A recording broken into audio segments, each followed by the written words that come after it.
الحمدللہ وکفی والصلاة والسلام علی عباده الذین اصطفی، خصوصاً علی افضلہم وخاتم النبیین محمد الامین وعلی آلہ وصحبہ اجمعین۔ اما بعد فقد قال اللہ تبارک وتعالی کما ورد فی سورۃ الصافات: اعوذ باللہ من الشیطان الرجیم، بسم اللہ الرحمن الرحیم۔ قال قائل منهم انی کان لی قرین یقول ائنک لمن المصدقین اذا متنا وکنا ترابا وعظاما ائنا لمدینون۔ قال هل انتم مطلعون فاطلع فرآہ فی سواء الجحیم قال تاللہ ان کدت لتردین ولولا نعمت ربی لکنت من المحضرین۔ صدق اللہ العظیم۔ رب اشرح لی صدری ویسر لی امری واحلل عقدۃ من لسانی یفقہوا قولی۔ اللہم ربنا الہمنا رشدنا واعذنا من شرور انفسنا۔ اللہم ارنا الحق حقا وارزقنا اتباعہ وارنا الباطل باطلا وارزقنا اجتنابہ۔ اللہم وفقنا لما تحب وترضى۔ اللہم ربنا آنس وحشتنا فی قبورنا وارحمنا بالقرآن العظیم۔ اللہم اجعلہ لنا اماما ونورا وہدى ورحمہ۔ اللہم ذکرنا منہ ما نسینا وعلمنا منہ ما جہلنا وارزقنا تلاوتہ آناء اللیل واطراف النہار واجعلہ لنا حجۃ یا رب العالمین، آمین۔ سورہ صافات کے دوسرے رکوع میں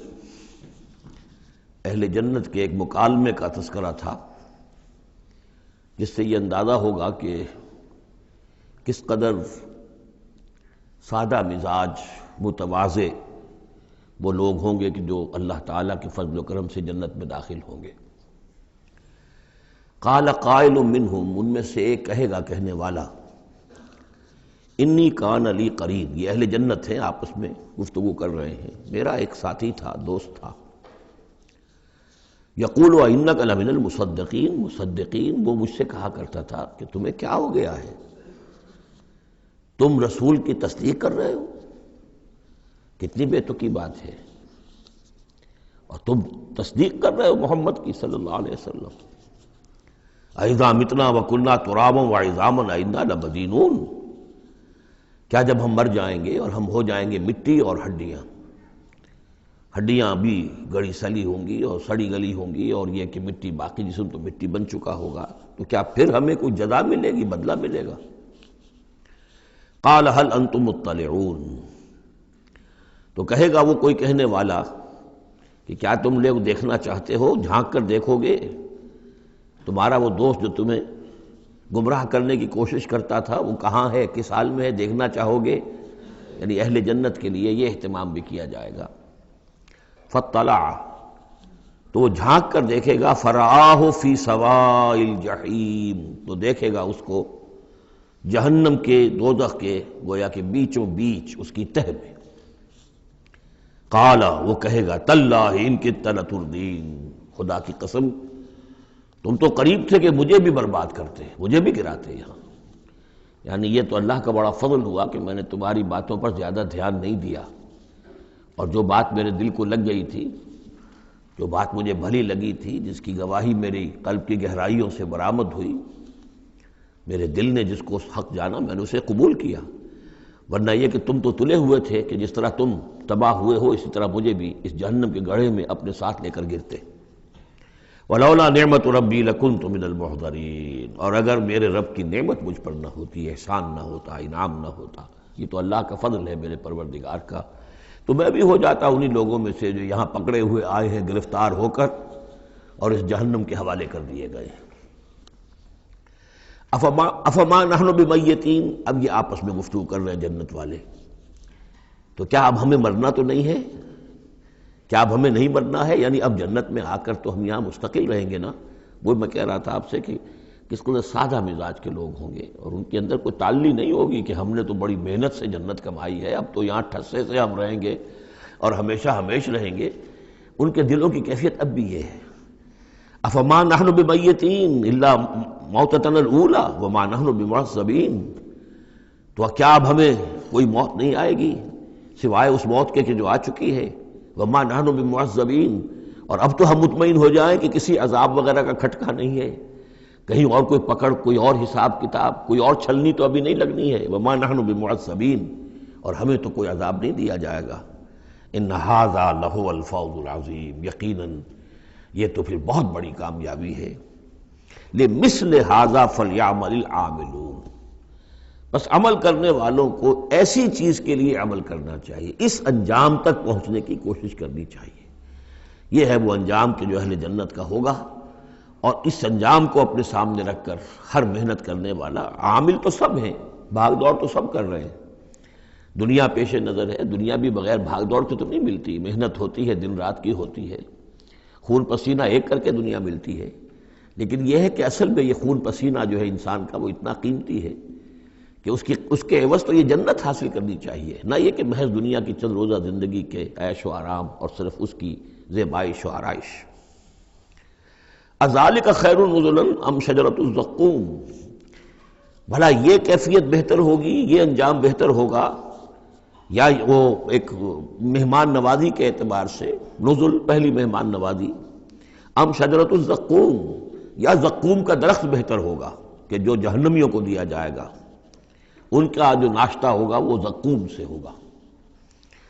انا جعلناها فتنۃ للظالمین، ہم نے اس درخت کو ظالموں کے لیے، کافروں کے لیے فتنہ بنا دیا۔ اس کا ذکر آ چکا ہے سورہ بنی اسرائیل میں کہ یہ جو درخت ہے زقوم، قرآن کہتا ہے کہ جنت جہنم میں ہوگا، جہنم تو آگ کی جگہ ہے، تو وہاں درخت کیسے ہو جائے گا؟ کہاں درخت کہاں آگ؟ تو ہم نے اس کو فتنہ بنا دیا ہے۔ وہ لوگ سب ساری چیزیں جو ہے اس دنیا کے قوانین پر قیاس کر رہے ہیں، اس عالم کے قوانین یہ نہیں ہے، اس قوانین اور ہیں۔ یہاں کی آگ تو ایک دفعہ جلا دیتی ہے تو انسان مر جاتا ہے، وہاں کی وہ آگ جلائے گی لیکن مرنے نہیں دے گی۔ یہاں کھال جھلس گئی تو پھر کوئی لمبی چوڑی جو ہے وہ پلاسٹک سرجری کی جائے تو شاید دوبارہ کچھ ہو جائے، ورنہ یہ کہ خود بخود تو نہیں آ جائے گی، لیکن وہاں یہ ہے کہ جیسے ہی کھال جھلس جائے گی اور کھال اللہ تعالیٰ ان کو عطا کر دے گا۔ تو وہاں کے نوامیس، وہاں کے قوانین، وہاں کے جو بھی لاز ہیں وہ مختلف ہیں یہاں کے قوانین سے۔ انا جعلناها فتنۃ للظالمین انہا شجرۃ تخرج فی اصل الجحیم، وہ ایک درخت ہے کہ جو جہنم کے بالکل تہ میں سے ابھرے گا، نکلے گا۔ طلعھا کانہ رؤوس الشیاطین، اور اس کے گابھے ایسے ہوں گے، خوشے ایسے ہوں گے جیسے شیطانوں کے سر ہیں، یعنی کوئی بہت ہی خوفناک قسم کے اور بہت بدنما۔ فَإِنَّهُمْ لَآكِلُونَ مِنْهَا، پھر یہ جو جہنمی ہے یہ کھائیں گے اس میں سے مجبور ہو کر۔ ویسے انسان اس کو دیکھنا تک پسند نہیں کرے گا، اس میں اس قدر کراہت ہوگی، لیکن یہ کہ چونکہ بھوک کی شدت ہوگی تو وہ کھائیں گے، منہ ماریں گے اس میں۔ فَمَالِئُونَ مِنْهَا الْبُطُونَ، اور اس سے اپنے پیٹوں کو بھریں گے۔ ثُمَّ إِنَّ لَهُمْ عَلَيْهَا لَشَوْبًا مِّنْ حَمِيمٍ، پھر جب اندر سے وہ کھولے گا اور پیاس کی طلب ہوگی تو پھر انہیں ایسا پانی دیا جائے گا کھولتا ہوا پینے کے لیے کہ جس میں پیپ کی ملاوٹ ہوگی، پیپ ملایا گیا ہوگا۔ لَشَوْبًا مِّنْ حَمِيمٍ ثُمَّ إِنَّ مَرْجِعَهُمْ لَإِلَى الْجَحِيمِ، پھر یہ تو ابھی ابتدائی ہو گئی نا، جو ان کی مہمان نوازی جو ہے ابتدا میں ہو رہی ہے، اور اس کے بعد پھر ان کو لوٹا دیا جائے گا جہنم میں۔ انہم الفوا آباہم ضالین، یہ وہ لوگ ہیں جنہوں نے اپنے آباء و اجداد کو پایا گمراہ، بھٹکا ہوا، اب انہی کے اوپر انہوں نے انہی کے نقش پا پر چلنا شروع کر دیا۔ فہم علی آثارہم یہرعون، تو انہی کے نقوش پا پر اب یہ دوڑ رہے ہیں، بے اختیار دوڑے چلے جا رہے ہیں، بغیر سوچے سمجھے، جو بھی آباء و اجداد کے طور طریقے ہیں۔ وَلَقَدْ ضَلَّ قَبْلَهُمْ أَكْثَرُ الْأَوَّلِينَ، حالانکہ ان سے پہلے بھی جو پہلے لوگ تھے ان کی اکثریت بھی گمراہ تھی، وہ تو ہم دیکھ چکے ہیں۔ ان تُطِعْ أَكْثَرَ مَنْ فِي الْأَرْضِ يُضِلُّوكَ عَنْ سَبِيلِ اللَّهِ، یہ ہم آیت پڑھ چکے ہیں۔ اگر تم زمین میں بسنے والوں کی اکثریت کی پیروی کرو گے تو وہ تو تمہیں گمراہ کر کے چھوڑے گی۔ پھر یہ آیت بھی سورہ یوسف میں آ چکی ہے، وَمَا يُؤْمِنُ أَكْثَرُهُم بِاللَّهِ إِلَّا وَهُم مُشْرِكُونَ، کہ ان کی اکثریت جو ہے اللہ پر ایمان نہیں رکھتی مگر کسی نہ کسی نوع کے شرک کے ساتھ۔ اور شرک یہی ہوتا ہے کہ ایک بڑے اللہ کو مان کر کسی نہ کسی چھوٹے اللہ کو بھی مانا جائے، اور ہوتا یہ ہے کہ وہ چھوٹا خدا جو ہے وہ اعصاب پر سوار ہو جاتا ہے، اور بڑا تو کہتے ہیں وراء الورا وراء الورا، وہ تو ہے بیٹھا ہوا ہے، اسے اس دنیا کی فکر بھی نہیں ہے، کوئی چنتا بھی نہیں ہے، کوئی تشویش بھی نہیں ہے، وہ اپنے اندر مگن ہے۔ مشائین کا فلسفہ یہ ہے جو ارسطو کے پیروکار ہیں، اور ہمارے ہاں اکثر جو متکلمین ہیں وہ سب مشائین ہیں، ارسطو کے پیروکار ہیں اکثر متکلمین۔ تو متکلمین کے اس مشائین کا، ارسطو کا فلسفہ یہ ہے کہ اللہ تعالیٰ صرف کلیات کا عالم ہے، جزیات کا نہیں ہے۔ زیادہ اسے اس کائنات کی فکر ہی نہیں، اس نے بس پیدا کر دیا ہے، بس اللہ اللہ خیر صلی اللہ، کچھ قوانین بنا دیے، یہ خود بخود چل رہی ہے، اب اسے اس سے کوئی سروکار نہیں ہے۔ جیسے کہ کوئی کھلاڑی جو ہے وہ فٹ بال کو کک مارتا ہے، اب وہ فٹ بال جا رہی ہے، اب کھلاڑی ادھر کھڑا ہے، فٹ بال جا رہی ہے، اب یہ کھلاڑی چاہے کہ روک لے تو وہ فٹ بال کو روک تو نہیں سکتا، یہ تو جا رہی ہے، وہ تو زمین کی فرکشن ہے، کوئی رکاوٹ ہے، یا اس کی اپنا مومنٹم ختم ہوگا تو پھر یہ ہے کہ وہ رکے گی۔ تو یہ تصورات بھی اللہ کے بارے میں دنیا میں رہے ہیں، اور بڑے بڑے حکماء کے رہے ہیں، فلاسفہ کے رہے ہیں۔ انسان نے جب اپنے پیمانے ہیں ان پر اللہ کو ناپنا چاہا اور تولنا چاہا تو پھر اسی قسم کی حماقتوں میں انسان مبتلا ہوا۔ وَلَقَدْ ضَلَّ قَبْلَهُمْ أَكْثَرُ الْأَوَّلِينَ، ان سے پہلے بھی جو پہلے تھے، پہلوں کی اکثریت بھی تو گمراہوں پر مشتمل تھی۔ وَلَقَدْ أَرْسَلْنَا فِيهِمْ مُنذِرِينَ، ہم نے ان میں بھی اپنے خبردار کرنے والے بھیجے تھے۔ فَانظُرْ كَيْفَ كَانَ عَاقِبَةُ الْمُنذَرِينَ، تو دیکھ لو کیسا انجام ہوا ان کا جن کو خبردار کر دیا گیا تھا۔ قوم نوح کا کیا انجام ہوا، قوم ہود کا، قوم صالح کا، قوم شعیب کا،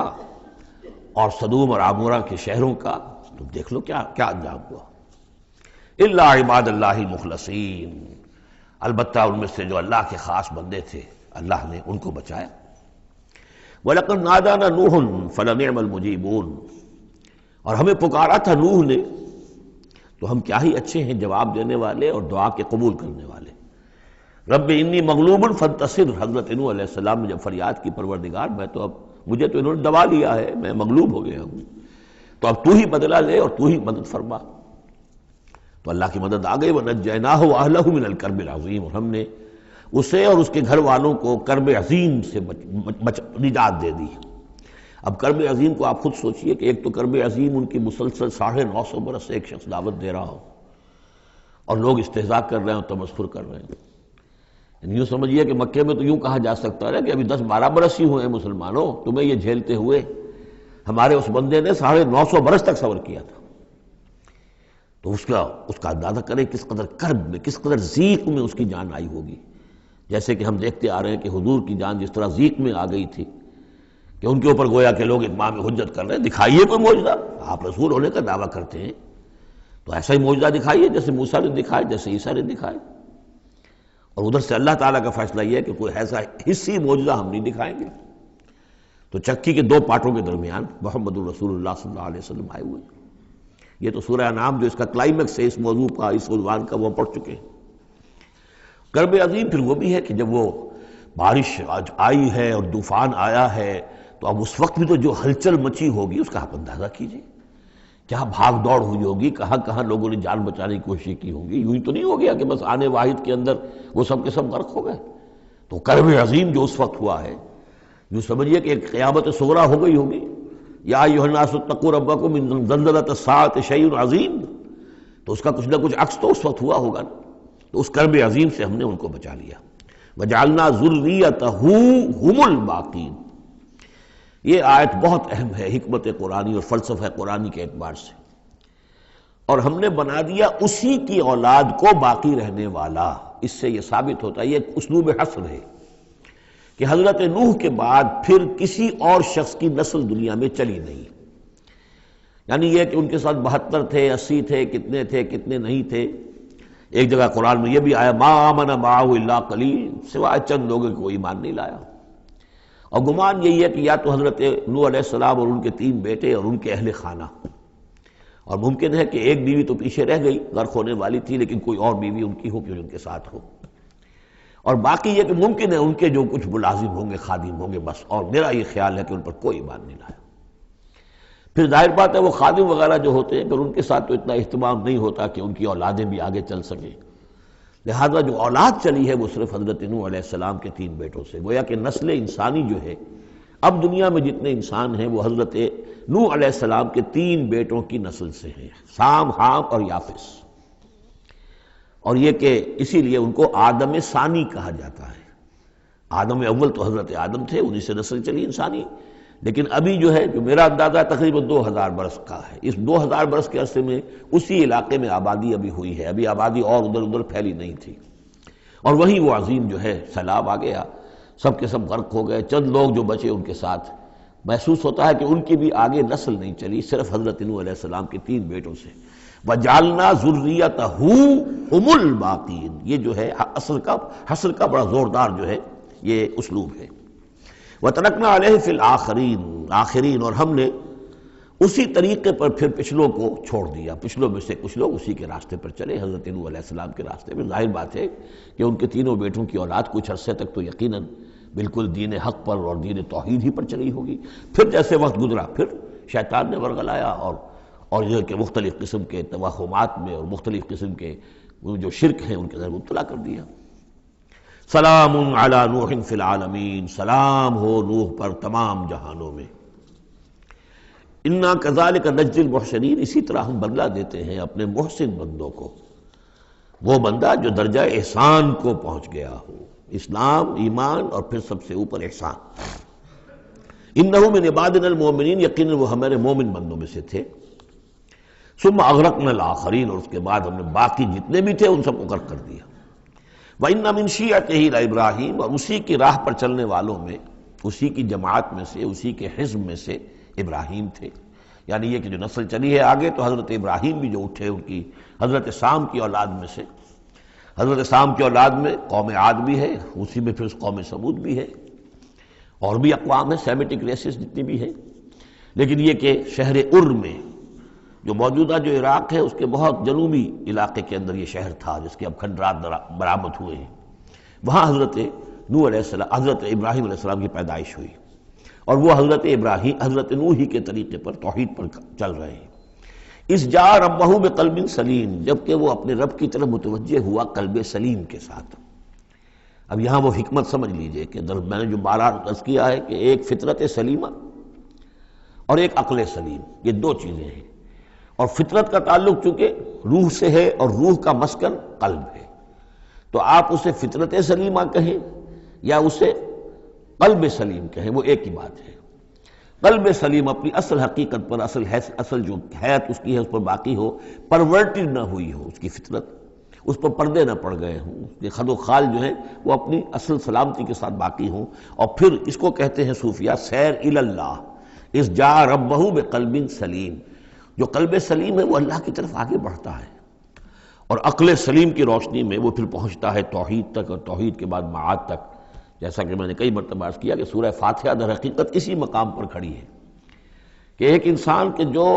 قلب سلیم اور عقل سلیم کی رہنمائی میں توحید اور معاد تک پہنچ گیا ہے، اور اب وہ یہ بھی جان گیا ہے کہ اصل طریقہ زندگی گزارنے کا یہی ہے کہ اللہ کی بندگی کی جائے، اس ایک خدا کی بندگی کی جائے۔ اب وہ سوال کرتا ہے میں بندگی کیسے کروں؟ جیسے میں نے آپ کو بتایا مکے میں ایسے لوگ موجود تھے، حضرت سعید ابن زید جو ہیں کہ جو بہنوئی تھے حضرت عمر بن الخطاب کے رضی اللہ تعالیٰ عنہ کے جو والد تھے زید، وہ موحد تھے، اور کعبے کے پردے پکڑ پکڑ کر دعا کیا کرتے تھے کہ اللہ میں صرف تجھے پوجنا چاہتا ہوں، تیری بندگی کرنا چاہتا ہوں، لیکن نہیں جانتا کیسے کروں۔ ظاہر بات ہے، اس لیے اہدنا الصراط المستقیم، یہ ہے اصل میں سورہ فاتحہ کا جو نظم ہے کہ وہاں تک تو پہنچ گئے، الحمدللہ رب العالمین الرحمن الرحیم مالک یوم الدین ایاک نعبد، یہاں تک تو انسان پہنچ گیا، لیکن اب بندگی کیسے کریں؟ ایاک نستعین اہدنا الصراط المستقیم، اس بندگی کے لیے تیری مدد چاہیے، توفیق بھی تیری ہو اور ہدایت بھی تیری جانب سے ہو، دو چیزیں ہمیں ملیں گی تو ہم تیری بندگی کا حق ادا کر سکیں گے۔ اذ جاء ربہ بقلب سلیم اذ قال لأبیہ وقومہ ماذا تعبدون، یاد کرو جب کہ انہوں نے کہا اپنی قوم سے اور اپنے والد سے یہ کن چیزوں کو آپ پوجتے ہیں؟ ائفکا آلہۃ دون اللہ تریدون، کیا اللہ کے سوا؟ یہ آپ کے من گھڑت قسم کے افک ہے، یہ تو گھڑی ہوئی چیزیں ہیں جن کو کہ اللہ کے خلاف، اللہ کے سوا آپ نے گھڑ لیا ہے، آپ ان کو چاہتے ہیں، وہ محبوب اور مطلوب ہو گئے، تریدون۔ اب دیکھیے یہ وہی ہے ضعف الطالب مطلوب، تم کس کا تم طالب ہو، کس مطلوب کون سا ہے تمہارا؟ یہ تمہارے مطلوب ہے۔ ائفکا آلہۃ دون اللہ تریدون فما ظنکم برب العالمین، تو تمہارا کیا گمان ہے اس ہستی کے بارے میں جو تمام جہانوں کی مالک ہے اور پروردگار ہے۔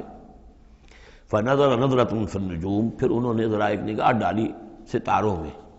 گویا کہ یہ تاثر دیا کہ یہ ستارہ شناسی کے ذریعے سے کچھ معلوم کرنا چاہ رہے ہیں، اور پھر کہا فقال انی سقیم، میں تو بیمار ہوں یا بیمار ہونے والا ہوں، میری طبیعت کچھ ٹھیک نہیں ہے، یا یہ کہ مجھے اندیشہ ہے کہ مجھے کوئی بیماری آنے والی ہے۔ اصل میں وہی جیسا کہ میں پہلے عرض کر چکا ہوں، یہ مضمون آ چکا ہے 2 مرتبہ پہلے قرآن میں،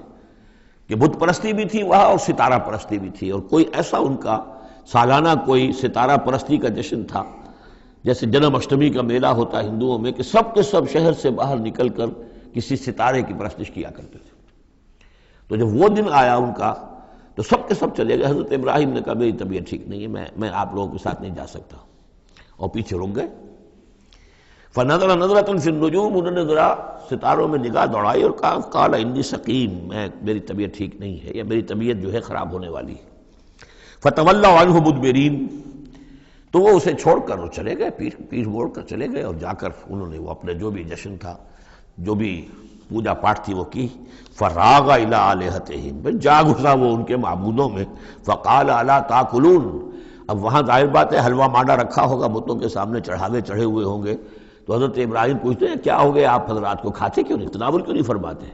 یہ جو کچھ آپ کے پوجنے والوں نے لا کر نذرانہ رکھا ہوا ہے یہاں پر، الا تاکلون، کھاتے کیوں نہیں کھاتے آپ؟ فراغ علیہم ضربا بالیمین ما لکم لا تنطقون، اور کیا بات ہے، بات بھی نہیں کرتے، جواب بھی نہیں دیتے۔ فراغ علیہم ضربا، پھر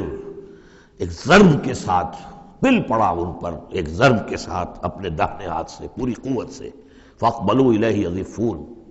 باقی تفاصیل کو قرآن درمیان میں چھوڑ جاتا ہے، اب وہ سب کے سب چورا ہو گئے، ایک کو چھوڑ دیا صرف جو سب سے بڑا تھا۔ اب اس کے بعد جب وہ لوگ آئے ہوں گے، اور جو قیامت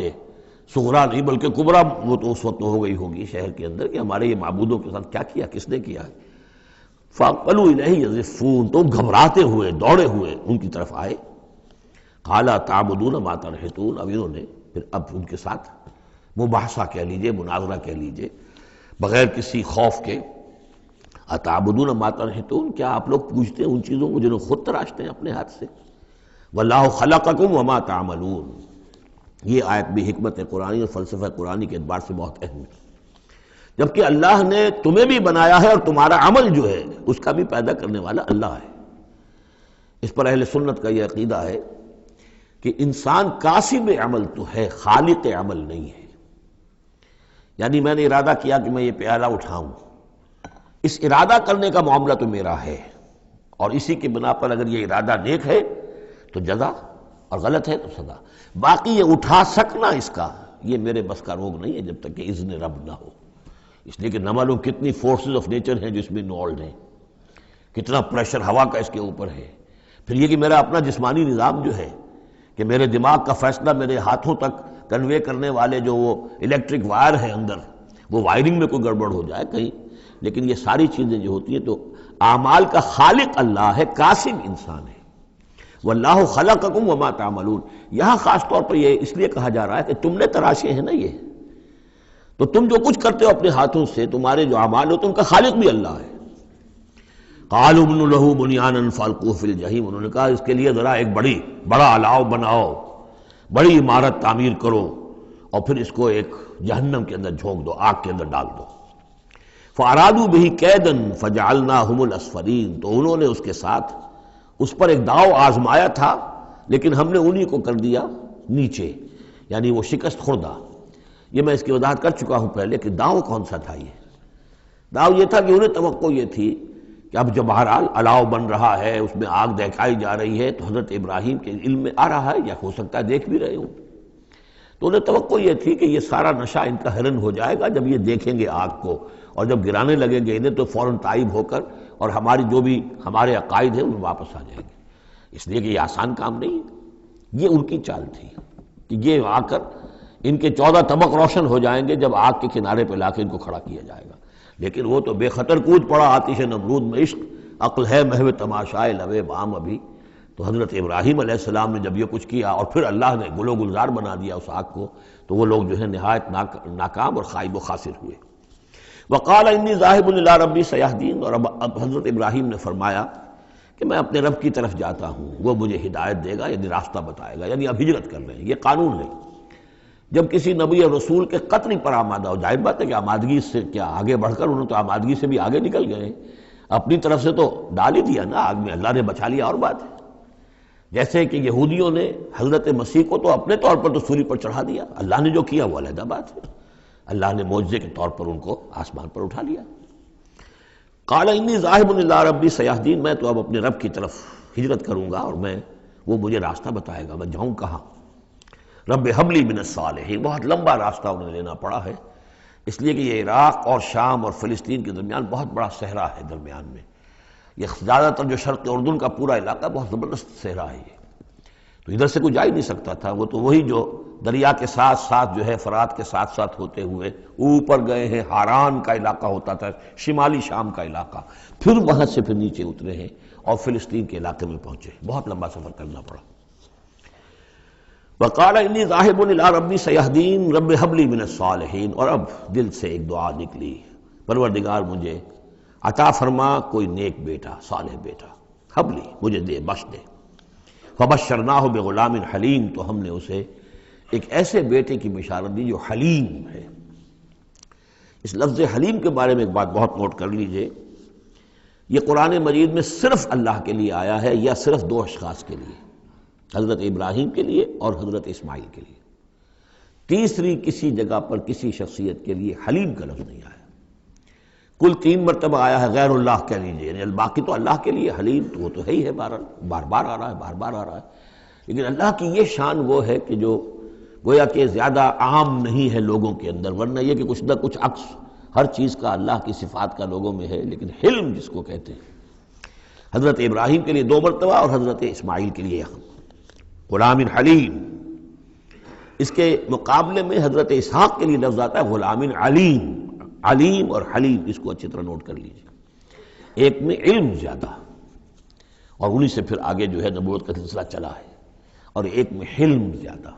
وہ حضرت اسماعیل ہے۔ فلما بلغ معه السعی قال یا بنی انی اری فی المنام انی اذبحک فانظر ماذا تری، تو پھر جب وہ پہنچے اس عمر کو کہ ان کے ساتھ بھاگ دوڑ کر سکیں، ان کے کام میں ہاتھ بٹا سکیں، قال یا بنی، انہوں نے کہا ہے میرے بیٹے میں تو دیکھ رہا ہوں، انی ارا فعل مضارع ہے کہ 3 دن ہو گئے مجھے دیکھتے ہوئے، خواب دیکھ رہا ہوں، ایک ہی خواب، میں نیند میں دیکھ رہا ہوں، انی اذبحک کہ میں تمہیں ذبح کر رہا ہوں، فانظر ماذا تری، تو تم دیکھو تمہاری رائے کیا ہے، تمہارا کیا خیال ہے۔ قال یا ابت افعل ما تؤمر، یہ ہے ان کا حلم، انہوں نے کہا فوراً ابا جان کر گزریے جس چیز کا آپ کو حکم ہو رہا ہے، انہیں معلوم ہے کہ میرے والد نبی ہیں اور میرے والد کا خواب وہی ہے، وہ کوئی ایسا خیال نہیں ہے کہ جو من گھڑت خیال ہو یا کسی شیطان کی طرف سے کوئی ان کو جو ہے اس طرح کی چیز جو ہے وہ دکھائی جا رہی ہو۔ تو انہوں نے کچھ نہیں کہا، ابا جان پتہ نہیں سوچئے تو صحیح ہے، خواب باقی خواب صحیح ہے، سچا ہے، کیا ہے، نہیں کچھ نہیں۔ یا ابت افعل ما تؤمر ستجدنی انشاءاللہ من الصابرین قریب، انشاءاللہ آپ مجھے پائیں گے صبر کرنے والوں میں۔ یہی میں سمجھتا ہوں کہ ان کا وہ رویہ ہے کہ جس کی وجہ سے یہ حلیم کا خطاب اللہ تعالیٰ کی طرف سے انہیں ملا ہے۔ یہاں یہ بات بھی نوٹ کر لیجئے کہ یہود نے بڑی زبردست کوشش کی ہے تورات میں تحریف کرنے کی، کہ ذبیح اللہ حضرت اسماعیل کے بجائے حضرت اسحاق کو قرار دیا جائے، جگہوں کے نام بدل دیے ہیں، فلسطین میں بھی ایک علاقہ، ایک جگہ کا نام مریا رکھ دیا ہے، مروا، جیسے مروا کے اوپر قربان گاہ تھی وہ مریا وہاں بنا دیا ہے، وہاں بھی ایک مکہ بنا دیا، وادی بقا، وادی بقا وہ مکہ، اس لیے کہ مکہ جو ہے وہ وادی مکہ تھی، جس میں کہ یہ اللہ تعالیٰ نے حضرت ابراہیم کو وہ جگہ بتائی کہ یہ ہے بیت اللہ کا مقام۔ اور یہ کہ عجیب بات یہ ہے کہ بعض ہمارے مفسرین بھی ان کے اس پروپیگنڈے سے متاثر ہو گئے ہیں، اور یہ کہ ذبیح اللہ جو ہے وہ حضرت اسماعیل نہیں بلکہ حضرت اسحاق ہے۔ غالباً اگر میرا حافظہ ہو کر نہیں کھا رہا تو تبری اس مغالطے میں مبتلا ہو گئے، بہت بڑے مفسر ہیں۔ تو اس پر جو کتاب لکھی مولانا حمید الدین فراہی نے عربی زبان میں، وہ بہت مارکے کی کتاب تھی، الرائے الصحیح فی من ہوا ذبیح، کون ذبیح ہے اس کے بارے میں صحیح رائے، عربی زبان میں لکھی، اس کا ترجمہ مولانا اصلاحی صاحب نے کیا تھا، وہ ہم نے شائع کیا تھا انجمن خدام القرآن کے تحت، غالباً اب بھی کہیں ہوگا، لیکن وہ کتاب اتنی دقیق ہے، اتنی مشکل ہے، عام ذوق کی نہیں ہے، اس لیے میں نے ایک مرتبہ بہت سی وہ شائع کر لی تھی، وہ بہت عرصے تک پڑھی نہیں، پھر اس کے پڑھنے والے نہیں نکلے۔ قال یا بنی انی اری فی المنام انی اذبحک فانظر ماذا تری قال یا ابت افعل ما تؤمر ستجدنی ان شاء اللہ من الصابرین فلما اسلما وتلہ للجبین، تو جب ان دونوں نے فرما برداری کی روش اختیار کر لی اور حضرت ابراہیم نے اسماعیل کو لٹا دیا پیشانی کے بل کہ تاکہ چہرہ سامنے نہ ہو، بجائے سامنے وہ چلانے کے چھری اس گدی پر چلانے کی کوشش کی۔ وَنَادَيْنَاهُ يَا ابراہیم، اور ہم نے پکارا ہے ابراہیم کا صدقت الرؤیا، تم نے تو اپنا خواب سچا کر دکھایا۔ اِنَّا كَذَلِكَ نَجْزِي الْمُحْسِنِينَ، ہم اسی طرح اپنے محسن بندوں کو بدلہ دیتے ہیں۔ إِنَّ هَذَا لَهُوَ الْبَلَاءُ الْمُبِينُ، یقیناً یہ بہت بڑی آزمائش تھی۔ یہ شاباش کی حد ہے کہ ممتحن یہ کہے اس سے کہ جس کا امتحان لے رہا ہو کہ بھائی امتحان بڑا سخت لیا تھا میں نے تمہارا واقعتاً، اب یہ شاباش کا جو ہے یوں سمجھیے کہ سب سے آخری شکل ہے کہ ممتحن کہے۔ اس موضوع پر میں نے ایک تحریر لکھی تھی جو کتابچے کی شکل میں موجود ہے، حج اور عید الاضحیٰ اور اس کی حکمت، اس میں نے یہ چیزیں بیان کی ہیں۔ وَفَدَيْنَاهُ بِذِبْحٍ عَظِيمٍ، اور پھر ہم نے اس کی جگہ پر فدیہ ایک ذبح عظیم، جنت کا ایک میڑھا آیا اور وہ اس کی جگہ پر حضرت اسماعیل کی جگہ پر ذبح ہوا، اور اسی کی پھر اب یہ یاد ہے کہ جو بنائی جا رہی ہے قربانی جو ہوتی ہے۔ وَتَرَكْنَا عَلَيْهِ فِي الْآخِرِينَ، اسی پر ہم نے پھر باقی رکھا پچھلوں میں بھی، یعنی اس میں یہ بھی ہو سکتا ہے کہ پوری ملت ابراہیم مراد ہو، جیسے ملت نوح پر ہم نے باقی رکھا کچھ لوگوں کو جن میں سے حضرت ابراہیم بھی تھے، اور یہ بھی کہ اس قربانی کا خاص طور پر جو ہے اس کا ذکر کیا جا رہا ہو۔ سلام علی ابراہیم، سلام ابراہیم پر، کذالک نجزی المحسنین، اسی طرح ہم بدلہ دیتے ہیں اپنے محسن بندوں کو، انہ من عبادنا المؤمنین، یقیناً وہ ہمارے مومن بندوں میں سے تھے۔ وبشرناہ باسحاق نبیا من الصالحین، اور ہم نے بشارت دی انہیں اسحاق کی کہ جو انبیاء ہی میں کے زمرے میں سے ایک نبی ہوں گے۔ وبارکنا علیہ وعلی اسحاق، اور ہم نے اپنی برکتیں نازل فرمائی ان پر بھی اور اسحاق پر بھی علیہم الصلاۃ والسلام۔ ومن ذریتہما محسن وظالم لنفسہ مبین، اور ان کی اولاد میں سے نسل میں سے بہت نیکوکار بھی نکلے، بہت محسن بھی نکلے، لیکن یہ کہ ظالم لنفسہ مبین، صاف صاف اپنے نفس پر ظلم کرنے والے بھی نکلے، ہر طرح کے لوگ نکلے۔ وَلَقَدْ مَنَنَّا عَلَىٰ مُوسَىٰ وَهَارُونَ، یہ قصص النبیین کے انداز کی صورت ہے جو میں یہ اصطلاحات سے آپ کو واقف کرا چکا ہوں۔ وَلَقَدْ مَنَنَّا عَلَىٰ مُوسَىٰ وَهَارُونَ، اور اسی طرح ہم نے موسیٰ اور ہارون پر بھی احسان فرمایا۔ وَنَجَّيْنَاهُمَا وَقَوْمَهُمَا مِنَ الْكَرْبِ الْعَظِيمِ، اور ہم نے انہیں دونوں کو اور ان کی قوم کو کرب عظیم، اس بڑی کرب سے اور بڑے غم اور اردو سے نجات دلائی، نجات دی۔ وَنَصَرْنَاهُمْ فَكَانُوا هُمُ الْغَالِبِينَ، اور ہم نے ان کی مدد کی پھر وہی غالب ہوئے، یعنی ان کے سامنے ان کا دشمن جو ہے غرق ہوا۔ وَآتَيْنَاهُمُ الْكِتَابَ الْمُسْتَبِينَ، اور ہم نے ان دونوں کو وہ کتاب دی یعنی تورات کے جو بہت ہی واضح ہے، ہر چیز کو واضح کرنے والی۔ وَهَدَيْنَاهُمَ الصِّرَاطَ الْمُسْتَقِيمَ، اور ہم نے دونوں کو راستہ دکھایا، سیدھا راستہ صراط مستقیم کی ہدایت دی۔ وَتَرَكْنَا عَلَيْهِمَا فِي الْآخِرِينَ، اور اسی پر ہم نے باقی رکھا انہی کی ملت پر پچھلوں میں بھی۔ سلام علی موسیٰ وہارون، سلام موسیٰ پر بھی اور ہارون پر بھی۔ انا کذالک نجزی المحسنین انہما من عبادنا المؤمنین وان الیاس لمن المرسلین، اور یقیناً الیاس بھی ہمارے رسولوں میں سے تھے، یہ حضرت ہارون کی نسل میں سے تھے۔ اور بال بک ایک شہر ہے بال کا، بک اصل میں پرانی عبرانی زبان میں شہر کو کہتے تھے، بکہ، تو یہ بکہ جو تھا یہ بک، تو بال بک، بک کا شہر، تو یہ تو یوں سمجھیے کہ اللہ کا گھر، اللہ کا شہر، اور یہ ایک بال کا بھی ایک شہر تھا، بال ان کا بہت بڑا معبود تھا، اور وہ سانڈ کی شکل میں اس کا بت بنتا تھا۔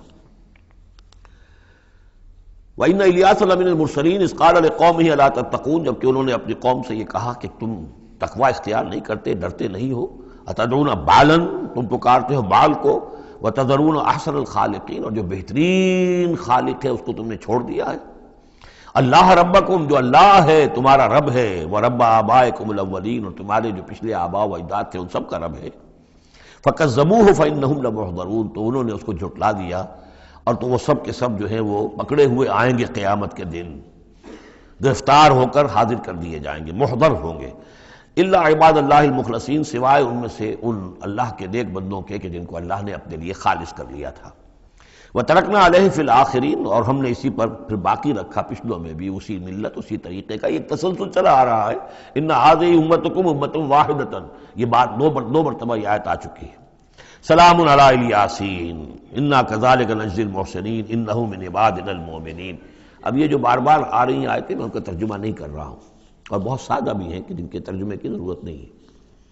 وَإِنَّ لُوطًا لَمِنَ الْمُرْسَلِينَ، اور یقیناً لوط بھی رسولوں میں سے تھے، اِذْ نَجَّيْنَاهُ وَأَهْلَهُ أَجْمَعِينَ، جبکہ ہم نے اسے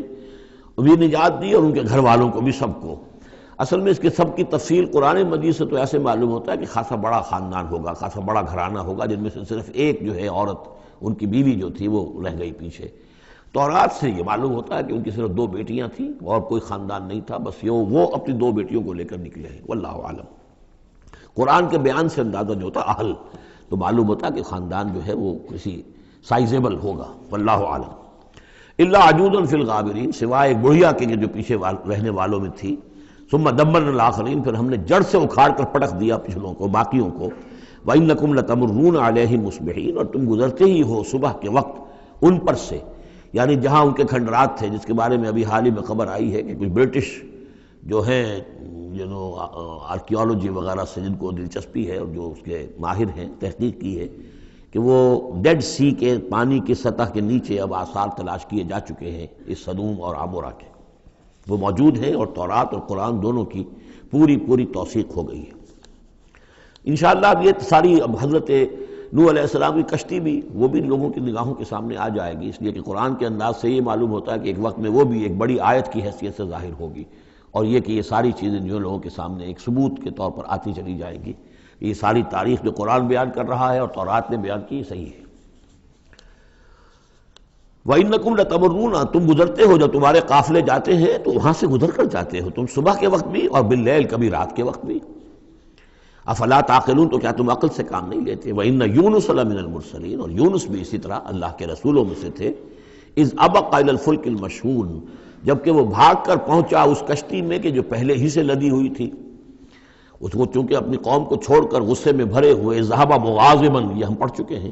یعنی اپنے قوم کے انکار اور کفر کی وجہ سے اتنا انہیں طیش آیا، اتنا غصہ ہوا، غضبناک ہو کر، بس یہ غلطی ہوئی کہ انہیں انتظار کرنا چاہیے تھا کہ اللہ تعالیٰ کی طرف سے انہیں ایکسپریس پرمیشن ملے، واضح کہ اب ہاں تم اپنی قوم کو چھوڑ کر چلے جاؤ۔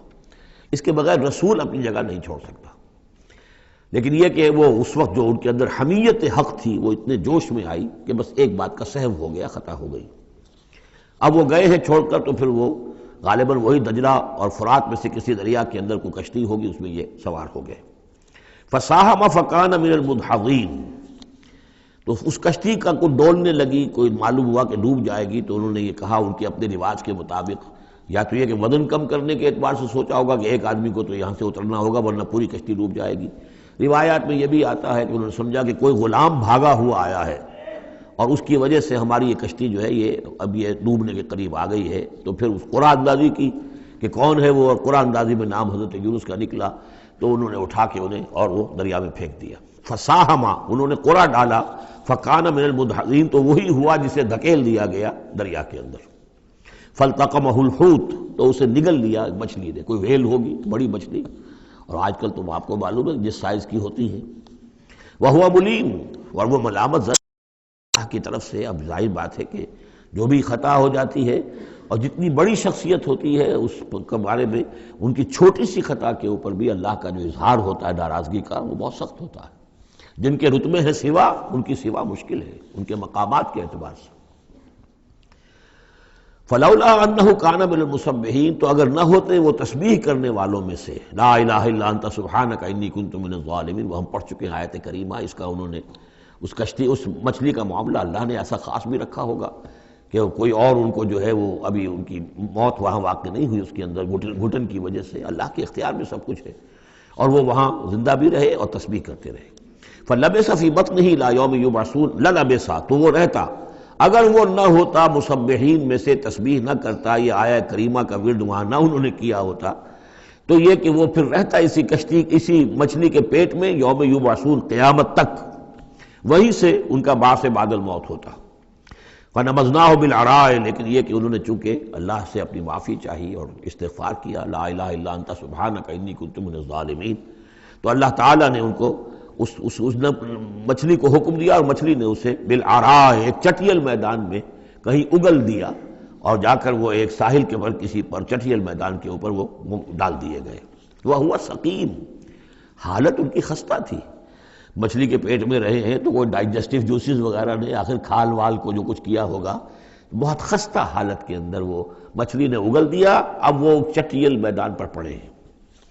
اب یہ جو ہے فَأَنبَتْنَا عَلَيْهِ شَجَرَةً مِّن یقطین، تو ہم نے اس پر ایک یقطین کا درخت اگا دیا۔ اس کی مجھے اس سے پہلے کئی تفاسیر میں تو نہیں ملی ہے بات، لیکن ہمارے ہاں ایک صاحب یہی کراچی میں، ان کا انتقال ہوا چند سال پہلے، احمد الدین مارہروی، یہ محکمہ تعلیم سے متعلق تھے، اللہ تعالیٰ ان پر اپنی رحمت نازل فرمائے، بہت نیک آدمی تھے، میثاق کے بڑے پرانے خریداروں میں سے تھے۔ تو وہ محکمہ تعلیم میں کبھی رہے ہیں مکران کے علاقے میں، تو ان کا وہاں ایک وہ بیل ہوتی ہے، اگین کہتے ہیں، اگین، یہ یعنی بلوچوں کے ہاں اور مکرانیوں کے ہاں اس کا نام اگین ہے، اور وہ بیل ایسی ہے کہ جس کے پتے بڑے بڑے ہوتے ہیں اور وہ زمین میں پھیلتی جاتی ہے، اور اس کی اندر کچھ ایسا انسیکٹیسائیڈ ہے، کوئی ایسی چیز ہے، ریپیلنٹ ہے، کہ کوئی جو ہے حشرات الارض اس کے قریب نہیں آتے۔ تو اللہ تعالیٰ نے وہ اگین کا درخت جو ہے، یقطین جو ہے، اب وہ قاف گاف بنتا ہے، وہ تو آپ کو معلوم ہے پورے سعودی عرب میں بھی قاف جو ہے قم کو وہ گم ہی کہتے ہیں، تو یقطین سے یقین، یقین سے اگین وہ بن گیا ہوگا، تو وہ اب بھی موجود ہے، وہ پودا وہ ایک بیل کی طرح پھیلتا ہے، اور اس کا جو ایک جو ہے جیسے ہمارے یہاں گھیا ہوتا ہے، گول گھیا، اس قسم کا اس کا پھل ہوتا ہے، بہت میٹھا، وہ اس میں لگتا ہے۔ تو اللہ تعالیٰ نے ان کے لیے گویا کہ انتظام کر دیا کہ یہ یہاں پڑے ہیں تو ان کے زخم وغیرہ ٹھیک ہوں، کھال صحیح ہو، لہذا ان کے اوپر کوئی جو ہے حشرات الارض ان کے اوپر حملہ آور نہ ہو جائیں، کوئی بیکٹیریا نہ آ جائیں، تو وہ چیز ریپیلنٹ جو ہے وہ اس کے اندر موجود تھی اگین کے اندر۔ وَأَنبَتْنَا عَلَيْهِ شَجَرَةً مِّن یقطین، ہم نے یقطین کی ایک بیل اس کے اوپر اگا دی۔ اب اس کا سایہ بھی ہو گیا، دھوپ سے بھی بچت ہو گئی، اور وہاں پڑے پڑے ہی وہ جو پھل جو ہوگا اس کا، کہ جو اس اندر مٹھاس بھی تھی اور غذا بھی دے رہی ہے، تو وہاں سے ان کو وہ پھل بھی اللہ نے دے دیا۔ وَأَرْسَلْنَاهُ إِلَىٰ مِائَةِ أَلْفٍ أَوْ يَزِيدُونَ، پھر ہم نے انہیں ٹھیک کر کے یعنی صحت یاب کر کے پھر ہم نے انہیں بھیج دیا 1,00,000 انسانوں کی طرف۔ آیا یہ اپنی ہی قوم کی طرف واپس آئے ہیں یا کسی اور قوم کی طرف بھیجے گئے، یہ یقین کے ساتھ معلوم نہیں ہے، لیکن یہ کہ پھر انہیں، اور غالباً یہی ہے اغلب کہ اپنی ہی قوم کے پاس واپس آ گئے، جن کا کہ عذاب ٹل گیا تھا، حالانکہ عذاب کے آثار شروع ہو چکے تھے، لیکن سورہ یونس میں ہم پڑھ چکے ہیں، ایک ہی یہ واقعہ ہوا ہے تاریخ میں کہ عذاب کے آثار شروع ہونے کے بعد کوئی قوم توبہ کرے اور اس کی توبہ قبول ہو جائے، اور یہ کہ عذاب الہی ٹل جائے۔ فَأَرْسَلْنَاهُ إِلَىٰ مِائَةِ أَلْفٍ أَوْ يَزِيدُونَ، تو ہم نے 1,00,000 کے آدمی اور ان سے بھی کچھ زیادہ کی طرف انہیں بھیجا۔ فَآمَنُوا فَمَتَّعْنَاهُمْ إِلَىٰ حِينٍ، تو وہ ایمان لے آئے اور ہم نے پھر انہیں دنیا کا سامان متاع دنیاوی عطا کیا ایک خاص وقت تک کے لیے، یعنی یہ فریش لیز آف ایگزسٹنس، ایک نئی ان کو مہلت دے دی بقا کی۔ فَاسْتَفْتِهِمْ أَلِرَبِّكَ الْبَنَاتُ وَلَهُمُ الْبَنُونَ، اب یہاں پر وہ جو مشرک تھے مکے کے، ان کے جو عقائد تھے، اب ان سے بحث ہو رہی ہے۔ تو اے نبی ذرا ان سے پوچھئے، کیا تیرے رب کے لیے تو بیٹیاں ہیں اور ان کے لیے بیٹے ہیں؟ یعنی یہ کہ اوروں نے تو چلیے بیٹا تو دیا، اللہ کو الاٹ کیا تو بیٹا تو کیا، انہوں نے الاٹ بھی کیے تو بیٹی ہیں جو خود انہوں پسند نہیں ہے۔ ام خلقنا الملائکۃ اناثا، کیا ہم نے فرشتوں کو واقعی مؤنث بنایا تھا؟ وہم شاہدون، وہ گواہ ہیں اس کے، انہیں معلوم ہے کہ واقعتاً ہم نے فرشتوں کو جو بنایا تھا تو مؤنث بنایا تھا۔ الا انہم من افکہم لیقولون، نہیں آگاہ ہو جاؤ، یہ ان کے اپنے بنائے ہوئے جھوٹ موٹ کے عقائد ہیں، اور وہ کہتے ہیں ولد اللہ، اللہ کی اولاد ہوئی، وانہم لکاذبون، یقیناً وہ جھوٹے ہیں۔ اصطفى البنات علی البنین، کیا اللہ تعالیٰ نے بیٹوں کو چھوڑ کر بیٹیاں پسند فرما لی؟ ما لکم کیف تحکمون، تمہیں کیا ہو گیا ہے، تم کیسے فیصلے کر رہے ہو، کیسی رائے دے رہے ہو؟ افلا تذکرون، تو کیا تم دھیان نہیں کرتے، عقل سے کام نہیں لیتے؟ ام لکم سلطان مبین، کیا تمہارے پاس کوئی کھلی سند ہے، کوئی سلطان ہے؟ اب یہ صورت بھی نوٹ کر لیجئے، یہ تیسری صورت ہے اسی سٹائل کی، سورہ حجر، پھر سورہ شعراء، پھر یہ سورہ صافات، وہی انداز، چھوٹی چھوٹی آیتیں، اور ردم ہے تیز، صوتی آہنگ زیادہ نمایاں ہے، ڈیوائن میوزک جس کو میں کہا کرتا ہوں، ملکوتی غنا جو ہے ان صورتوں کے اندر۔ تو یہ بھی ابتدائی دور کی صورتوں میں سے ہے۔ ایسا محسوس ہوتا ہے کہ اللہ تعالیٰ نے مکی صورتوں کے ہر گروپ کے اندر ایک جو ہے ابتدائی زمانے کی صورت جو ہے وہ شامل کر دی، اور اس کا جو حکمت میری سمجھ میں اب تک آئی ہے، واللہ عالم کوئی اور بڑی حکمت بھی ہو سکتی ہے جو ہمارے علم میں ابھی نہ آئی ہو، لیکن یہ کہ تاکہ مونوٹنی نہ رہے، بلکہ مضامین کے اندر تنوع پیدا ہو جائے۔ لیکن ظاہر بات ہے کہ اب ایک آدمی پڑھ رہا ہے قرآن مجید، فرض کیجئے ایک شخص جو ہے ایک پارہ روزانہ پڑھتا ہے، تو اب اس میں یہ ہے کہ اس کے سامنے مضامین ایسے نہ ہوں کہ بس وہ کئی دن تک متواتر ایک ہی قسم کے مضامین میں رہے، بلکہ یہ کہ پھر بدل کر عدل کر مضامین آتے چلے جائیں۔ واللہ عالم۔ ام لکم سلطان مبین، کیا تمہارے پاس کوئی کھلی سند ہے؟ فاتو بکتابکم ان کنتم صادقین، تو لاؤ نا اپنی کوئی کتاب اگر تمہارے پاس ہے، اگر تم سچے ہو۔ وجعلوا بینہ وبین الجنۃ نسبا، اور انہوں نے ایسا بھی کیا ہے کہ اللہ اور جنوں کے درمیان بھی نسب کا رشتہ قائم کر دیا ہے۔ وَلَقَدْ عَلِمَتِ الْجِنَّةُ وَإِنَّهُمْ لَمُحْضَرُونَ، اور جنوں کو خوب معلوم ہے کہ انہیں تو گرفتار کر کے پیش کیا جائے گا، سب کے سب جو ہیں حاضر کیے جائیں گے۔ سبحان اللہ عما یصفون، اللہ پاک ہے ان تمام چیزوں سے جو یہ بیان کر رہے ہیں۔ الا عباد اللہ المخلصین، سوائے اللہ کے وہ بندے، وہ جنات میں بھی ہوں گے انسانوں میں بھی ہوں گے، اللہ تعالیٰ جنہیں اپنے لیے خالص کر لیتا ہے۔ فَإِنَّكُمْ وَمَا تَعْبُدُونَ،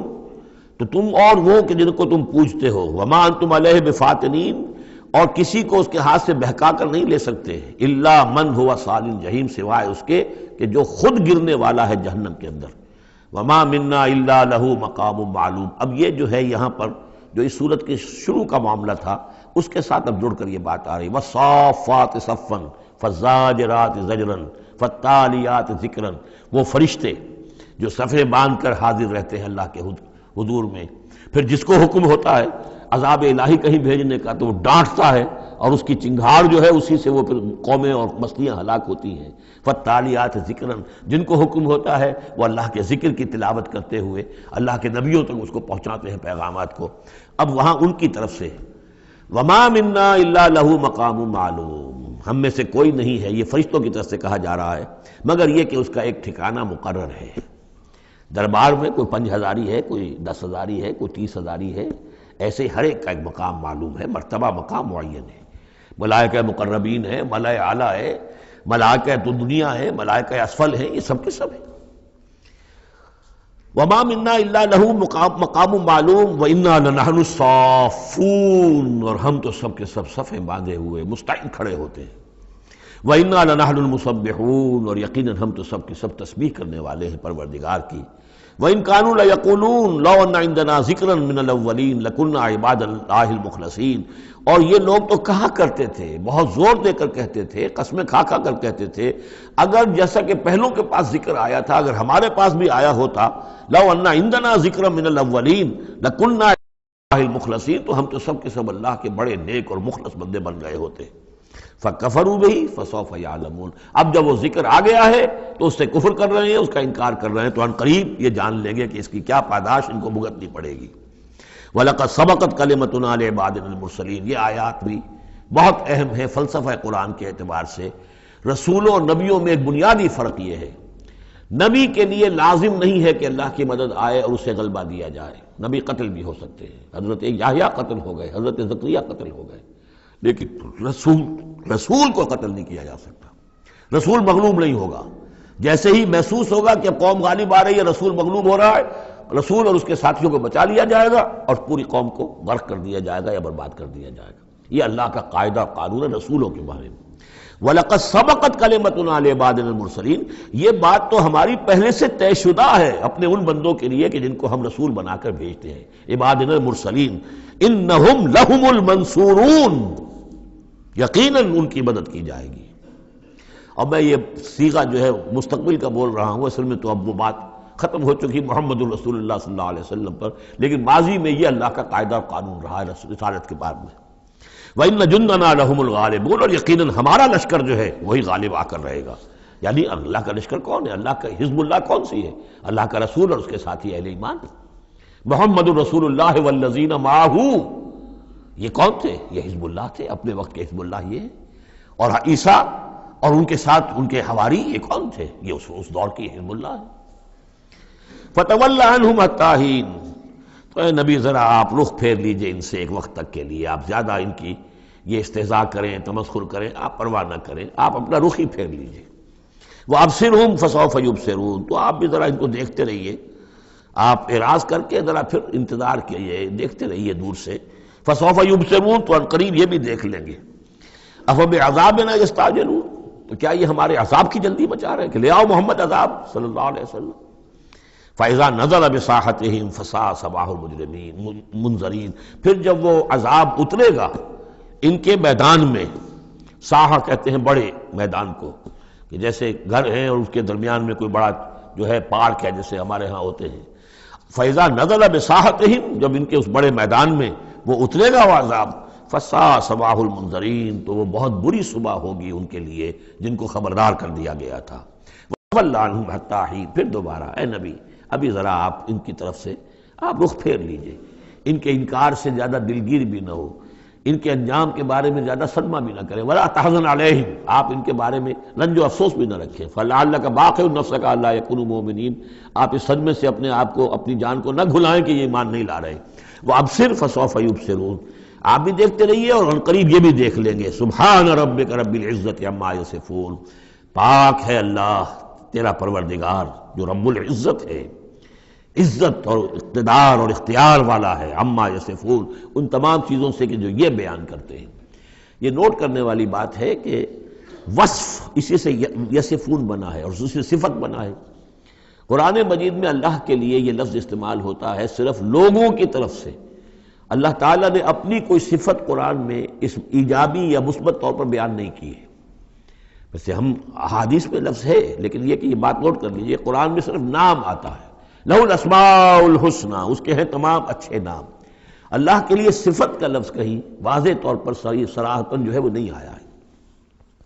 جہاں بھی آیا عما یصفون، جو کچھ یہ اس کو وصف بیان کر رہے ہیں، جو کچھ اس کے بارے میں یہ کہہ رہے ہیں، سبحانہ و تعالی عما یصفون، اللہ اس سے پاک ہے، بلند و برتر ہے۔ وسلام علی المرسلین، اور سلام ہو تمام رسولوں پر، والحمد للہ رب العالمین،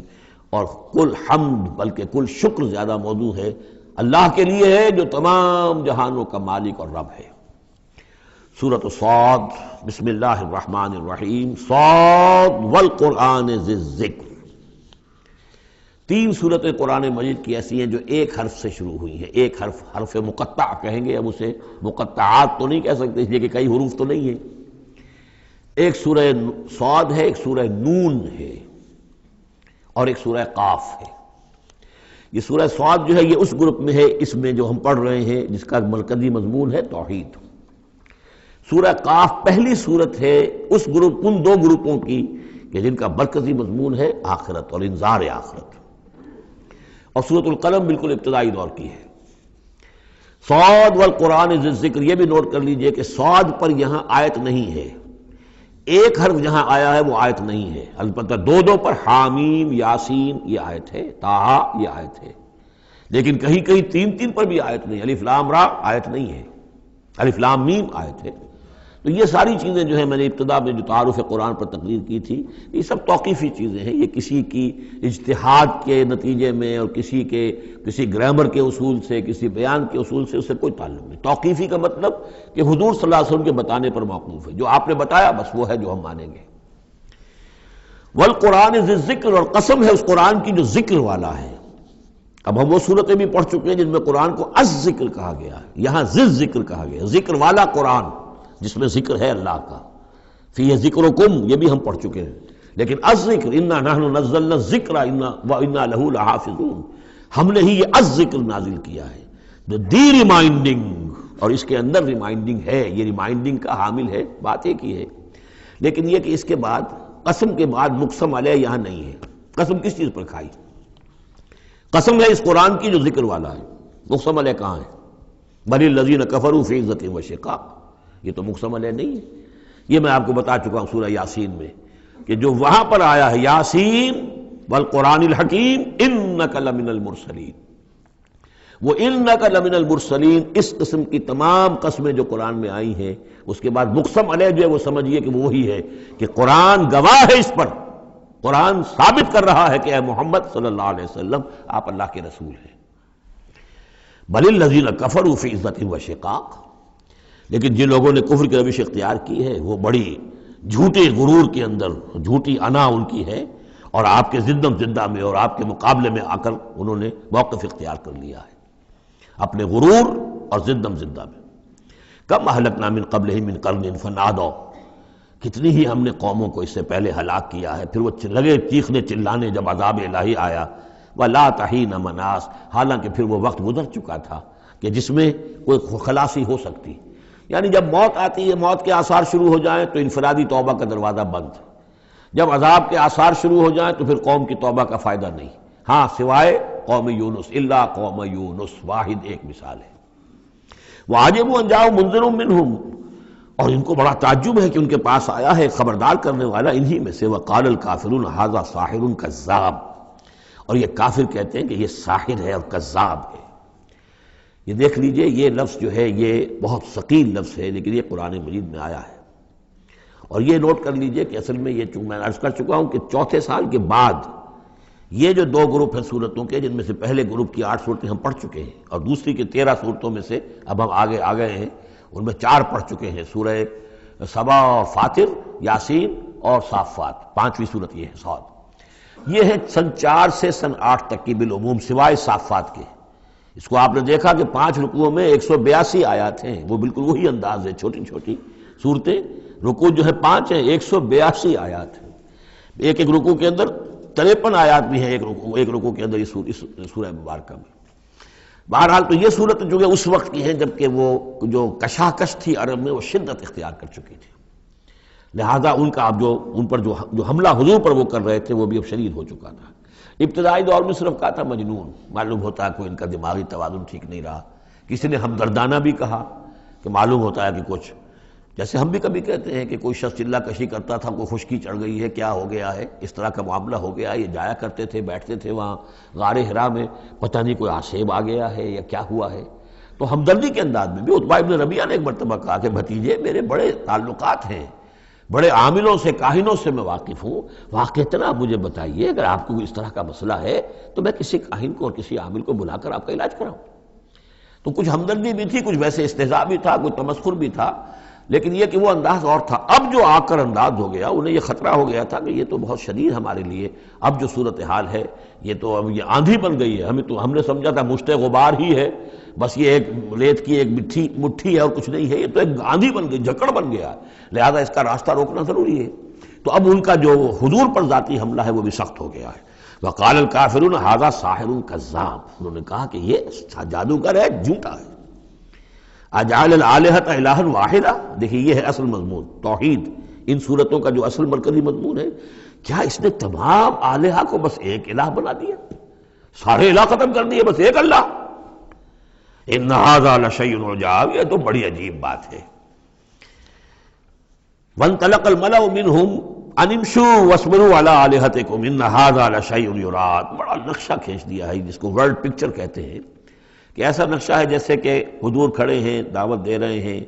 اور کچھ لوگ ہیں، مجمع بھی ہے، کچھ ان کے سردار بھی ہیں، وہ سردار بھی سن رہے ہیں، اور یہ سب سن کر کہتے ہیں وانطلق الملأ، خود بھی چل پڑے وہاں سے، وانطلق الملأ منهم، اور لوگوں سے کہا امشوا، جاؤ جاؤ، کہاں کھڑے ہو، کیوں سن رہے ہو، امشوا جاؤ، واصبروا علی آلہتکم، اور جمے رہو اپنے معبودوں کے اوپر، یہ محمد کے کہنے سے اپنے کسی معبود کو ترک نہ کر دینا۔ وانطلق الملأ منهم ان امشوا واصبروا علی آلہتکم ان ھذا لشیء یراد، یہ تو کوئی خاص مقصد معلوم ہوتا ہے ان کا، ان کی نیت کچھ خراب ہے، یہ کوئی حکومت چاہتے ہیں، شاید کوئی اپنا غلبہ اور اقتدار چاہتے ہیں، یہ بات جو ہے ایسی ویسی نہیں ہے، یقیناً اس کے پیچھے کوئی بڑا مقصد ہے۔ ان ھذا لشیء یراد، جس کا ارادہ کیا گیا ہے، کوئی اسکیم ہے۔ ما سمعنا بھذا فی الملۃ الاخرہ، ہم نے تو ایسی بات سنی نہیں، ہمارا پچھلا چلا آ رہا ہے، ہمارا دین چلا آ رہا ہے، ہماری روایات ہیں، ہمارے آباء و اجداد کی باتیں ہیں جو نسل بعد نسل منتقل ہوئی ہیں، یہ بات جو آج یہ کہہ رہے ہیں وہ ہم نے تو سنی نہیں۔ ان ھذا الا الاختلاف، یہ نہیں ہے مگر گھڑی ہوئی چیز ہے، خلق کی ہوئی چیز ہے، اختلاف باب افتعال خلق سے۔ انزل علیہ ذکر من بیننا، کیا انہی پر یہ ذکر نازل ہونا تھا ہمارے مابین سے؟